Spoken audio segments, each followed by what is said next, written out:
আগে সাদা মাছ চাষ করতাম, সাদা মাছে খুব একটা লাভ আসে না।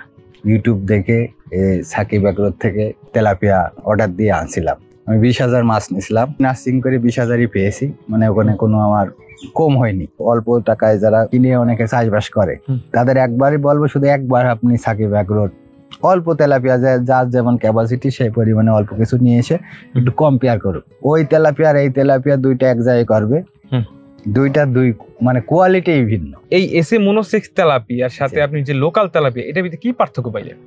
পুরাটাই আলাদা। আপনার ওর মাছের যে চেহারা আর এসে মনোসেক্স সাকিব এগ্রো যে তেলাপিয়া, দুইটা দুই রকম, টোটাল দুই রকম। আপনার আমি এর আগে যশোর থেকে যে তেলাপিয়াটা আনছিলাম ওটা মনোসেক্স তেলাপিয়া বলে আমাকে দিছিল।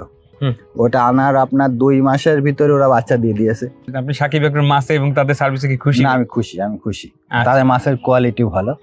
আপনার অন্য তেলাপিয়া ছাড়া এর তেলাপিয়াটা আসলে অন্যরকম।